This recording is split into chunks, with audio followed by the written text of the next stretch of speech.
Hello, we are just getting set up. We're still trying to figure out some of this new technology so that we were trying that's for whatever reason doesn't work when it's actually live day. So we're just getting that set up for you and I'll be able to be with you in 1 second. Just letting everybody know that we switched from, I just that we just switched from doing one stream that we were going to use to we're just going to face to YouTube today only because we could not get the stream reel to go live. So anybody who has been waiting, I am sorry. We get that stream reel going when it's not real, and then it doesn't work on real day. So we're going to keep working on that and figure out the glitches. So welcome to Truly Force Free Animal Training. I am actually going to go close my window for a second because the next door neighbor has just started doing a whole bunch of yard work and I don't want to have to compete. So hold on one moment.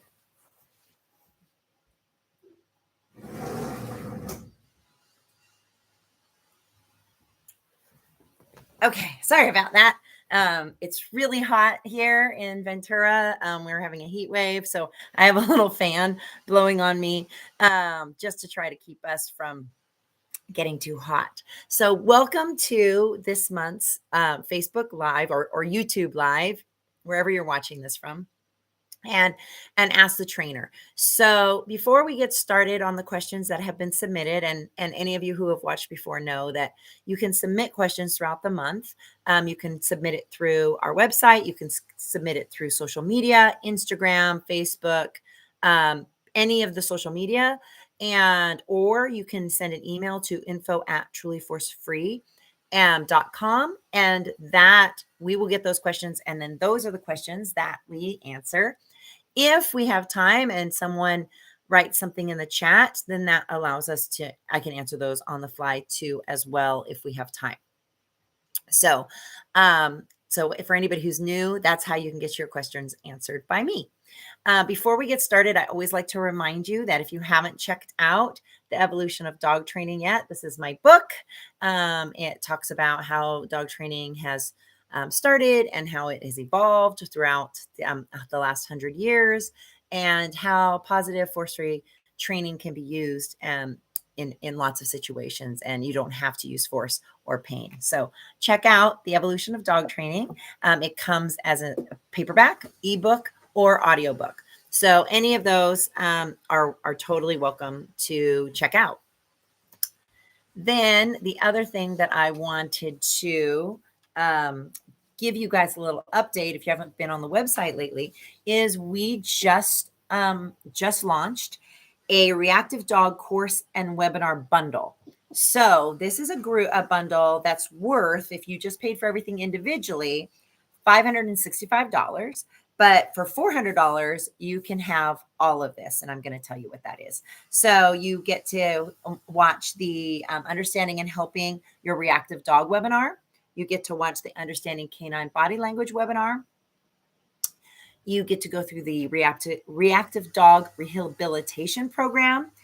And you also get a 1-hour virtual appointment with me. So after you've gone through all of these webinars and you've gone through the rehabilitation program, then you can talk with me for an hour about where your problems are, where are you struggling. And so you get a chance to have some online where you could do it self-paced, but then you also have a chance to talk in person, probably Zoom, but whatever you prefer. And then on top of that, we do offer in that bundle, you get an ebook of The Evolution of Dog Training book. So it's a really big comprehensive book. So if you are bundle, if you have a reactive dog, it can be super helpful for you, because then you get kind of everything that I might teach you if we were doing one-on-one, but for far less expensive.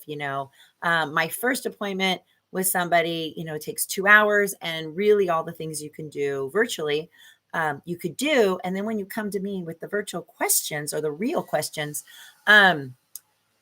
we can really hone in on the specifics of your dog's issues. So hopefully you check out that bundle. And if you don't need it, maybe you have somebody who does. So we hope that you can check that out. So I want to get now to the questions that were submitted this month. So the first question is, it's about a 15-month-old mini Australian Labradoodle. She's lovable and she likes to play with other dogs. With some dogs, she runs and jumps and plays with respect and a certain gentleness towards them and any sense of boundaries they may have. With other dogs, she immediately starts getting more animated with her play. She jumps harder with them. She also nips and bites them. It seems like she's hurting them or trying to get them to turn around and chase her, or maybe even that she wants mouthy play with them. It doesn't seem aggressive, but some play hard, and it seems to be like with dogs that are her own size or larger. I think she might have learned this at doggy daycare, but I'm not sure because she also plays with some stuffed toys at home in a hard play fashion. I used to be okay with the animated hard play, but now I'm not as comfortable, mostly because not all of the dog owners I'm around like that sort of play. What should I do to deter her and stop that type of play? And try to get her not to nip or bite dogs, even if the other dog is doing the same thing or doesn't seem to mind.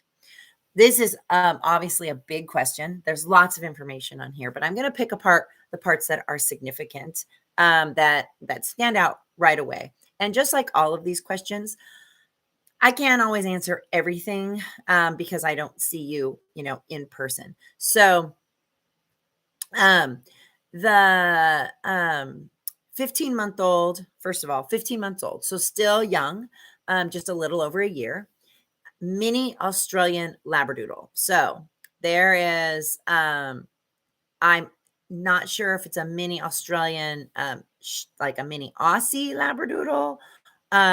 With the herding, it makes me think that she's a mini Australian herding dog, but then the Labradoodle is in there, so I'm not sure if there's a lab. So I'm not 100% sure just by that if it's an Australian lab and a doodle or not. But I'm going to guess that there's a herding breed in there because of the fact that she mentions herding in here. So, so Wendy, if you are watching this and I'm not having this clear, you can always email me and we can clarify it next month too. But she's 15 months old. One of the big things that stands out is she said she's gone to daycare. I do see a lot of problems with unsupervised or not very well run daycares. Dogs get to run amok. I oftentimes see or get clients who have dogs who've been bullied at daycares or learn very bad habits. Bad habits don't have to only come from daycare. I also have puppies and dogs who have housemate dogs or friend dogs where they play really rough and then they learn that play style. They also learn to kind of protect themselves. So I have a little Cocker Spaniel client whose dog one time played with these big German Shepherds, but she was mostly in defense the whole time. So she was barking at them and chasing them to get them to go away. And then she started to play that way in puppy class, which was new. And it took us some time to break that habit because there was some fear in there. So she was being overprotective of herself. She was protecting herself. And so she was being, and then that translated to when she played with other dogs, sometimes she was over exuberant with them as well. So that is definitely, a concern. So I don't know how the daycare is, but if the daycare is not well supervised and doesn't have a lot of staff monitoring the play all day long, that could be a concern of where she learned it. Then we go, okay, she learned this from somewhere. What are some things that we need to do to stop it? So anytime, whether I'm supervising puppies that are playing or adult dogs that are playing, I don't let the play get out of control and I become the supervisor of the play. So just last night in puppy class, two dogs were playing too rough. And so I pulled them apart and we stopped the play. I don't want them to learn to play poorly. So just like kids on a playground, if kids aren't playing nicely, we teach them different ways. That might mean interrupting the play and separating them. It might mean that you have to you separate them, or it might mean that you end play completely, or you just take a little break. You might put them on leashes, but it needs to be interrupted, and something else needs to be done. The other thing is, not all dogs are meant to be friends. Like, just like all people, we're not friends with every person we know. Some dogs get along better with other dogs. So if you notice there's a specific dog or a specific breed that your dog doesn't play well with, then maybe you need to avoid those situations or have some more control over it. So I'm going to read the last part that she's asking the questions a little bit more, just so I can make sure I answered all the questions. So, what should I do to deter or stop the type of play and try to get her not to nip or bite other dogs, even if the other dogs are doing the same thing and it doesn't seem to mind at all? So, another thing that any dog that's at a dog park or some off leash places, they should, before they are off leash, have a very reliable recall. I know that probably anybody listening to this is thinking, oh my gosh, my dog doesn't have a reliable recall, but I take him to the dog park all the time. In this situation, it's critical that they have a reliable recall. So when you start to see the behaviors begin, you don't want it to get all the way to where they're nipping or biting, but you start to see their body language change. Maybe they haunch. Maybe they start to do a little bit more of herding behavior. You call them back. Dogs who are herding dogs, who work for herd their living, so they herd sheep, they herd cattle, they have amazing recalls. The handler has control of what they're doing. They don't just go out and herd. Obviously, there is natural skill, but there's also control. And you need to be able to have control. So if your dog doesn't have control in those scenarios, they shouldn't be in those scenarios, because the more they do it, the more they learn unwanted behavior, which we don't want them to do. So, so that is one of the things that you need to have as a really reliable recall. Then making sure that they play nicely. There are some dogs who will nip to turn around to get dogs to chase them, and just because that's their strategy doesn't mean it's an appropriate strategy. So by deterring it and stopping it before it gets out of hand, you're going to help deter that behavior. And like I said, in some situations, until you have some more verbal control, they might not be able to be in that situation. But it should definitely be redirected, because the longer it goes, the stronger the behavior is going to be. And I know she says it doesn't seem to be aggressive when she plays hard, but what you also need to be looking at, and I don't have enough information from this email, is that is there some fear going on? Did she get chased at daycare by a specific dog or a size of a dog, and now she's going after them harder, more in fight instead of flight or freeze? She's going, I'm not going to let you hurt me, so I'm going to go after you first. Or I'm going to try to be in control of this situation. So that's something to be considered. But without seeing body language and knowing more, I can't go more into detail about that. So hopefully that helps a little bit. But it really is something that people just take their dogs to dog parks and they have no verbal control. And you really need to be able to have off-leash verbal control before you go to a dog park. I see it all the time. I see it every morning when I go on my hikes and my runs.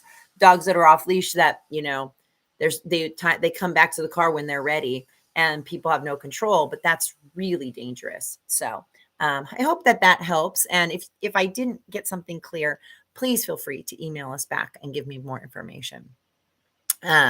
So then a question that I get a lot in general, as a vet tech, people ask me these questions. And then just as a dog trainer, and because I daycare dogs, is they'll say, my dog came home from daycare and was so thirsty. Or the vet, sometimes if they've been at the vet for the day, oh, I don't think the vet gave them water. Or they'll ask us, did you give them water? Or, oh, I don't think the daycare gave them water. Well, one thing people have to realize is you can lead a horse. The whole saying of you can lead a horse to water, but you can't make them drink, goes along with dogs. You can have the water out there, but if they don't want to drink it, you can't. There's nothing you can do to make them. So, and some dogs are particular about not wanting to drink out of different bowls, not wanting to drink out of bowls that other dogs have drank out of, or different sizes, or if they're a little nervous, they may not drink at all. And as humans, sometimes we forget to eat if we're nervous, or we forget to drink because we're anxious or nervous about things. So oftentimes you will see this at a vet, or a daycare for the first time, or when they're in a new experience. So when they come home, they drink a lot, but that's just because they were so nervous where they were that they haven't gotten used to that environment yet. So they have a little bit of problem staying focused. So that is one thing that might happen with a dog that's not drinking. And so don't worry about that all the time. And then sometimes this happens where at the ranch where my horse used to live, and it happens with us, you start to fill waters and the, dogs or the horses come running because it's fresh and it's clean. Well, we all like a fresh glass of water too, and it sometimes tastes better. So sometimes dogs like moving water. So that is something that, sometimes we'll do is play with the water, and that'll get them to drink. But don't feel like somebody's neglecting your dog just because they come home thirsty. It could be that it's a sign that they were a little anxious in that situation. And sometimes, and being at the vet or at a new place for the first time, it's understandable for them to be a little bit nervous. So let me get to another daycare question. So sometimes I'll get people who will have their dogs go to daycare, whether it's with me or at another facility, and they'll say, "Oh my gosh, they came home more hyper than I thought they would be tired." Well, typically, again, it goes along with that drinking water. If they're a little bit nervous while they're playing at the new place, they may play and do all those things, but then they may come home wired and tired. And most people have heard that phrase for themselves. So you have a really anxious day, and you've been busy, busy, busy, but there was some anxiety or some fear or from stress, and you get home and you just want to go to bed, but your brain won't stop, or you're really antsy. Sometimes you have to go for a walk, even though you're exhausted.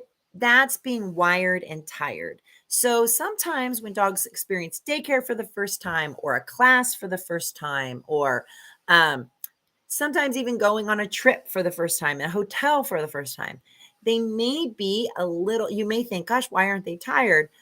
But they may be a little wired and tired. And if you give them a couple days, if you're on a trip, or they go to daycare, or they spend the night, or they do something where they have some more time to acclimate to the new environment, then they may not be so wired and tired when they come back. So that is definitely something that you can think about, and you can work on. So that is where, it doesn't mean that they didn't play. They just might have been too excited and or nervous or anxious. So those are some daycare questions that we get for all kinds of people all the time. So another behavior that I've been getting just in general questions, and happens when I teach classes or when I just talk to people. They'll say things, and this goes along actually with the first question, having recall. They'll say, my dog comes really easily when we're home. They're perfect recall.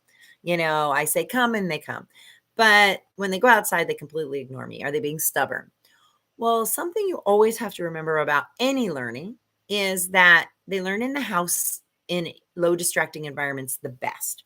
So that helps them allows them to learn the basics of what you're asking. So I like to use the example of when you're first learning how to drive, you do driver's ed. So you learn on the computer or in a class about the rules and what driving's about. And then you start to learn, but you don't go, driving on the busiest freeway. You then start driving in parking lots. So you're learning in a low distracting environment where it's easy. If you make a mistake, it won't matter. It's not such a big deal. But then you have to gradually get stronger and braver to go into bigger places. Just like if you're teaching recall to a dog or a puppy, you have to teach them in new environments. So after they've learned in the house, then you need to take them to like the backyard, add that distraction, then go to the front yard, add that distraction. If you take them to the park, make sure they're on a long leash, maybe a 10 or 15-foot leash, and then they can be on leash that way. So then you're teaching them, but you're always trying to set them up for success so you don't take them out off leash at the beach for the first time, because they're probably going to fail. You're going to say come, and they're going to be distracted and they won't come to you. So you need to gradually increase that. Then what you need to also do is make sure you're treating them well. Recall is hard. When they're choosing you over a dead seal at the beach, or you over a rabbit or a squirrel at the park, that's a big deal. They need to be paid well. You want to think about it as a jackpot. A recall shouldn't be an expected thing. Like, you shouldn't just think that dogs are just born to want to come to you. Recall is something that you have to learn. It's trust. I see all the time where people actually break the trust because they say come, and maybe they grab their collar, or they say come and then they punish them for something. And now that dog doesn't trust you because you said come, but then something terrible happened afterwards. Sometimes it can be poison just because you only put them on the leash at the park when you say come. So you want to make sure you're really processing through recall in a full way so that you're setting your dog up for success, because that's the most important thing. And if you go slow and you set them up for success, you're going to have fewer problems. But the expectation that a puppy or a dog that only knows recall in the house is going to know it at a park is really a difficult thing. That would be like expecting a teenager who's learning how to drive, who's just read the books but never been behind a car, could go on a super busy freeway. That's just not realistic, and it's not safe. So you want to make sure you go slow. I oftentimes tell people, don't go from kindergarten to college, because if you move too fast, you are going to set them up for failure. And then the failure is going to cause frustration and confusion, and you're going to be starting all over. So it's easier to go slow, and you'll actually, fast is slow and slow is fast. So if you go slow, your learning will actually be faster. If you try to speed through the learning, it's actually going to slow up, and you're going to probably have to go back and repeat steps. So it's really something in all behaviors, but recall is just one of those that people want instant gratification. And in reality, recall is going to be rewarded for years and years. It's not a one and done situation. You will be constantly rewarding and reinforcing recall throughout your dog's entire life. So just change that paradigm in your mind, that you're going to teach your dog to come and they're going to be great once and you're never going to have to work on it again. Every time you go to a new environment, you're going to want to reinforce and reward them for coming back to you, because they're making the choice to come to you and stop running after whatever else they were doing. So they're choosing to come back to you. Looks like we have time for maybe one more. So my 5-month-old puppy is stubborn, and he won't do what I ask. So whenever I get this question, the first thing I always ask is, how often are you practicing? Most of the time when I get this question, it's because the people maybe practice once a week with training a puppy.